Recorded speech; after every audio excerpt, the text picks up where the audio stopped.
Assalamualaikum warahmatullahi wabarakatuh. Perkenalkan, nama saya Yuni Artadewi, mahasiswa semester 3 Prodi S1 Keperawatan Setikes Al-Islam Yogyakarta. Di sini saya akan memaparkan materi tentang asuhan keperawatan pada Ananda P dengan diagnosa termoregulasi. Baik, langsung saja kita memaparkan materinya. Baik, yang pertama ada definisinya. Termoregulasi adalah proses biologis yang dilakukan oleh organisme untuk mempertahankan suhu tubuh dalam batas normal. Meskipun suhu lingkungan berubah, mekanisme ini penting untuk menjaga fungsi tubuh yang optimal karena banyak reaksi kimia dan proses fisiologis dalam tubuh bergantung pada suhu yang stabil. Faktor penyebabnya, yang pertama ada lingkungan eksternal, perubahan suhu, kelembaban, dan sinar matahari. Yang kedua ada aktivitas metabolisme, menghasilkan panas dari aktivitas tubuh. Yang ketiga ada sistem saraf, hipotalamus mengatur respon tubuh seperti berkeringat atau menggigil. Yang keempat ada faktor hormonal seperti adrenalin menghasilkan panas tubuh. Baik, sebelum kita melakukan pengkajian, kita harus membaca dulu kasusnya. Putri, seorang anak berusia 11 tahun, dibawa oleh ibunya ke IGD PKU Muhammadiyah Yogyakarta dengan keluhan demam tinggi yang berlangsung sejak 4 hari yang lalu. Ibunya melaporkan bahwa Putri sering merasakan demam sekitar 38,5 derajat Celcius hingga 39 derajat Celcius, disertai dengan menggigil, kehilangan nafsu makan, dan keluhan mual serta muntah. Pada hari pertama timbulnya demam, ibu Putri memberikan obat turun panas seperti paracetamol. Namun, suhu tubuhnya tidak kunjung turun meskipun sudah diberikan obat beberapa kali. Selain itu, Putri juga mengeluh terasa tidak nyaman dengan nyeri perut di bagian bawah, serta lebih sering mengeluh lemas dan lelah. Tekanan darah 100/60 mmHg. Yang pertama, langsung saja kita mulai dengan proses pengkajiannya. Yang pertama itu ada identitas klien. Nama Ananda Putri, umur 11 tahun, jenis kelamin perempuan, alamat Jalan Bantul, Gedung Kiwo, Yogyakarta. Kedua ada penanggung jawab. Nama Nyonya Sinta, umur 28 tahun, jenis kelamin perempuan, alamat Jalan Bantul, Gedung Kiwo, Yogyakarta. Hubungan dengan pasien adalah ibu. Yang kedua ada riwayat keperawatan. Pertama, keluhan utama. Demam tinggi yang berlangsung selama 4 hari dengan suhu antara 38,5 derajat Celcius hingga 39 derajat Celcius, disertai mual, muntah, nyeri perut, kulit merah, dan lemas. Yang kedua, riwayat keperawatan dahulu. Ananda P, anak yang sehat tanpa riwayat penyakit kronis atau alergi. Sebelum mengalami gejala demam yang saat ini dikeluhkan, pasien tidak memiliki riwayat penyakit infeksi serius atau masalah kesehatan yang memerlukan perawatan khusus. Yang ketiga, ada riwayat keperawatan keluarga. Ibu pasien mengatakan ayah pasien baru saja sembuh dari demam dan diare yang mirip dengan gejala pasien 2 minggu sebelum pasien sakit. Ibu pasien juga mengatakan tidak ada riwayat penyakit menular atau penyakit kronis lain dalam keluarga. Yang ketiga, langsung saja kita ke tahap pemeriksaan fisik. Yang pertama ada keadaan kompos mentis. Tinggi badan 148 cm, berat badan 32 kg, tekanan darah 100/60 mmHg, suhu 39 derajat Celcius, nadi 110 kali per menit, respirasi 24 kali per menit, kepala bentuk kepala mesosefal, tidak ada nyeri tekan, mata konjungtiva tampak sedikit pucat, tidak ada pembengkakan pada kelopak mata, pupil responsif terhadap cahaya dan konsisten. Hidung tampak simetris kanan dan kiri, tidak ada luka, tidak ada nyeri tekan, tidak ada benjolan. Mulut, bibir sedikit kering, tidak ada tanda-tanda stomatitis. Telinga kanan dan kiri simetris, telinga tampak bersih dan telinga tidak ada nyeri tekan. Leher tidak ada luka, tidak ada nyeri tekan, tidak ada benjolan. Dada, gerakan dada simetris, suara nafas vesikuler. Jantung, suara jantung teratur, tidak ada murmur jantung atau bunyi jantung abnormal. Paru-paru, suara nafas vesikuler terdengar jelas di kedua sisi. Abdomen, nyeri tekan di perut bawah, tidak ada pembesaran liver atau limpa. Ekstremitas, tidak ada edema. Kekuatan otot sedikit lemah karena lemas. Kulit tidak pucat, tugor normal. Bibir sedikit kering. Yang keempat, ada pola kesehatan fungsional Gordon. Yang pertama, pola persepsi kesehatan dan manajemen kesehatan.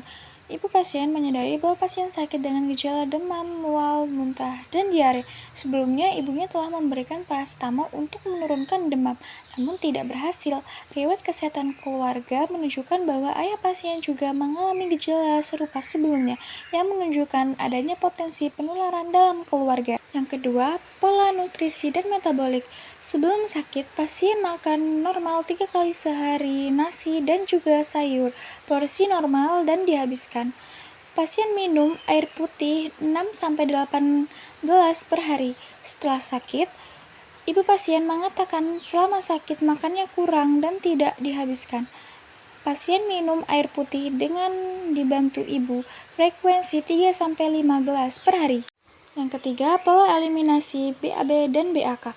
Sebelum sakit, tidak ada keluhan BAB 1-2 kali per hari dengan konsistensi tinja normal, tidak keras atau cair. BAK 6-8 kali per hari, warna kuning jernih hingga kuning muda. Setelah sakit, BAB 3-4 kali per hari dengan konsistensi tinja cair, terkadang bercampur lendir. BAK 4-5 kali per hari, tidak ada darah, warna urin kuning pekat karena dehidrasi. 4. Pola aktivitas dan latihan. Makan dan minum, mandi, toileting, berpakaian, ambulasi, roam, dibantu orang lain, sedangkan mobilitas di tempat tidur dan berpindah dilakukan secara mandiri. 5. Pola tidur dan istirahat. Sebelum sakit, ibu pasien mengatakan pasien tidurnya biasanya normal 8 jam. Selama sakit, ibu pasien mengatakan pasien selama sakit sering tidur dan merasa lemah dan lelah. 6. Pola persepsi dan kognitif. Penglihatan normal, tidak ada masalah dengan penglihatan, pendengaran normal, tidak ada masalah dengan pendengaran, pengecapan normal, tidak ada masalah dengan pengecapan, penciuman normal, tidak ada masalah dengan penciuman, sensasi normal, tidak ada masalah dengan sensasi. 7. Pola konsep diri dan persepsi diri. Yang pertama, ada gambar diri, pasien mengatakan takut dan cemas dengan penyakitnya. Yang kedua, ada ideal diri, pasien mengatakan ingin segera sembuh supaya bisa bermain dengan teman-temannya. Yang ketiga, ada harga diri, pasien merasa diperhatikan oleh keluarganya, termasuk ibunya. Yang keempat, ada peran diri, pasien merasa tidak bisa menjalankan aktivitasnya seperti bermain dan berinteraksi dengan teman-temannya. Yang kedelapan, ada pola hubungan dan peran, pasien mengatakan orang yang paling dekat dengannya adalah ibunya. Yang kesembilan, ada pola reproduksi dan sosial, pasien anak tunggal dan tidak mempunyai saudara. Yang ke-10, ada pola coping dan toleransi stres, pasien mengatakan badannya lemas membuat ia sedikit stres. Yang ke-11, ada pola nilai dan kepercayaan, pasien mengatakan beragama Islam dan menjalankan perintahnya. Baik, langsung saja kita lanjut ke analisa datanya. Data yang pertama, ibu pasien mengatakan pasien demam tinggi sejak 4 hari yang lalu, sekitar 38,5 derajat Celcius hingga 39 derajat Celcius, disertai menggigil, mual, muntah, lemas, dan nyeri perut di bagian bawah. Data objektifnya, pasien tidak terlihat pucat tapi ada kemerahan di pipi. Pasien terlihat lemas, tidak aktif, dan sering tidur. Bibir pasien terlihat kering. Problemnya, hipotermia, etiologinya, proses penyakit. Baik, langsung saja kita ke analisa data yang kedua. Data subjektifnya, ibu pasien mengatakan pasien mengalami mual, muntah, dan diare sejak beberapa hari yang lalu. Ibu pasien juga mengatakan pasien merasa lemas dan tidak mau minum karena mual.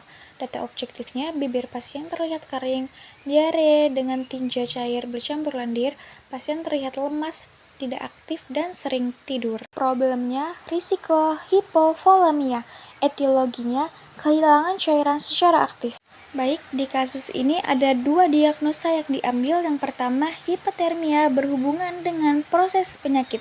Yang kedua, risiko hipovolemia berhubungan dengan kehilangan cairan secara aktif. Baik, selanjutnya kita langsung ke rencana keperawatannya. Diagnosa hipotermia berhubungan dengan proses penyakit. Tujuan atau luaran, setelah dilakukan tindakan asuhan keperawatan selama 3x24 jam, diharapkan termoregulasi membaik dengan kriteria hasil menggigil menurun, kulit merah menurun, suhu tubuh membaik, tekanan darah membaik. Intervensinya, manajemen hipotermia, observasi, identifikasi penyebab hipotermia, monitor suhu tubuh. Terapeutiknya, sediakan lingkungan yang dingin, berikan cairan oral, hindari pemberian antipiretik atau aspirin. Edukasinya, anjurkan tirah baring. Kolaborasi pemberian cairan dan elektrolit intravena jika perlu. Rencana keperawatan yang kedua, diagnosanya risiko hipovolemia berhubungan dengan kehilangan cairan secara aktif.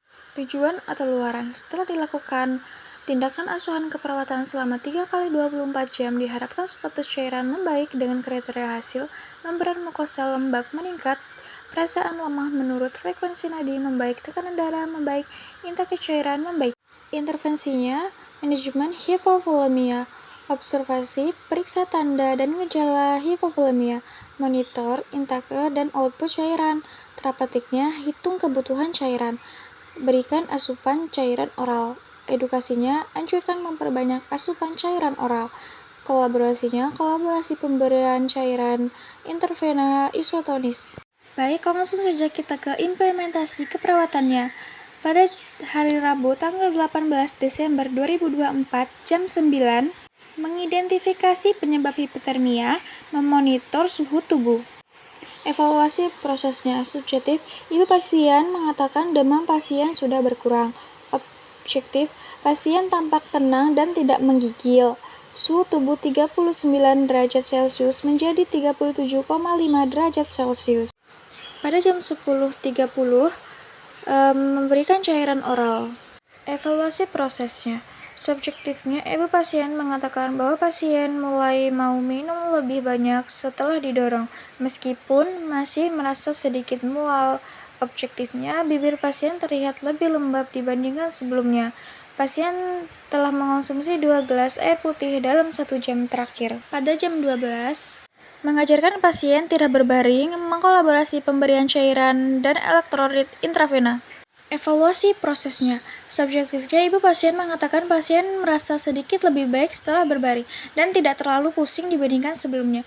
Objektifnya, pasien terlihat lebih tenang meskipun masih tampak lemas. Infus cairan intravena sudah berjalan dengan lancar. Dosis sudah diberikan sebanyak 400 ml dari rencana total 1000 ml.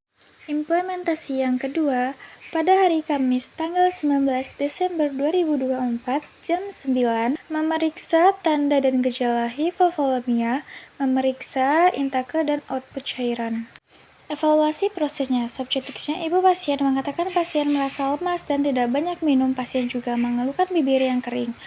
Objektifnya, pasien tampak lemas, tidak banyak gerak, terlihat letih. Bibir pasien tampak kering, tugor kulit menurun. Urin 100 ml kuning pekat. Pada jam 10.30, memberikan asupan cairan oral. Evaluasi prosesnya. Subjektifnya, ibu pasien mengatakan pasien tampak lebih mudah menerima cairan oral meskipun sedikit merasa mual. Objektifnya, pasien dapat meminum sekitar 200 ml air putih. Pada jam 12, mengajarkan memperbanyak asupan cairan oral, mengkolaborasi pemberian cairan intravena isotonis. Evaluasi prosesnya. Subjektifnya, ibu pasien mengatakan pasien lebih tertarik minum cairan meskipun tidak banyak. Objektifnya, pasien meminum 150 ml cairan oral. Pemberian cairan intravena isotonis 500 ml telah dimulai sesuai rencana. Baik, selanjutnya ke tahap terakhirnya, evaluasi keperawatan. Pada hari Rabu tanggal 18 Desember 2024, mengidentifikasi penyebab hipotermia, memonitor suhu tubuh, memberikan cairan oral, mengajarkan pasien tirah baring, mengkolaborasi pemberian cairan dan elektrolit intravena. Evaluasi swabnya. Ibu pasien mengatakan pasien merasa lebih nyaman setelah diberi cairan oral dan tirah baring. Pasien juga mengatakan merasa lebih baik meskipun masih merasa lemas. Pasien mengeluhkan demam yang belum sepenuhnya reda. Objektifnya, pasien lebih banyak beristirahat di tempat tidur. Suhu tubuh pasien saat ini 37 derajat Celcius. Pasien minum 3 gelas cairan oral.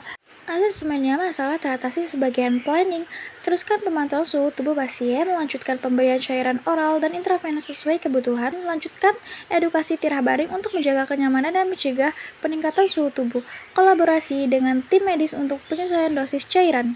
Evaluasi yang kedua, pada hari Kamis 19 Desember 2024, memeriksa tanda dan gejala hipovolemia, memeriksa intake dan output cairan, memberikan asupan cairan oral, mengajarkan memperbanyak asupan cairan oral, mengkolaborasi pemberian cairan intravena isotonis. Evaluasi swabnya. Subjektifnya, ibu pasien mengatakan pasien merasa sedikit lebih baik setelah mendapatkan cairan oral dan intravena. Pasien mulai merasa lebih kuat dan ada sedikit peningkatan energi, tetapi masih merasa lemas setelah bangun tidur. Pasien mengatakan merasa haus dan ingin minum lebih banyak cairan. Objektifnya, suhu tubuh pasien menurun menjadi 36,5 derajat Celcius. Pasien dapat mengonsumsi 4 gelas cairan oral pada hari ini. Output cairan tercatat sebanyak 5 kali BAK dengan warna urin kuning terang. Pasien tampak lebih segar dan lebih aktif bergerak di tempat tidur. Asesmennya masalah teratasi sebagian. Planningnya teruskan pemantauan tanda-tanda vital dan suhu tubuh setiap 4 jam. Lakukan pemberian cairan oral dan intravena sesuai dengan kebutuhan. Pertahankan edukasi untuk meningkatkan asupan cairan oral. Baik, itu saja pemaparan materi dari saya. Semoga bermanfaat dan terima kasih.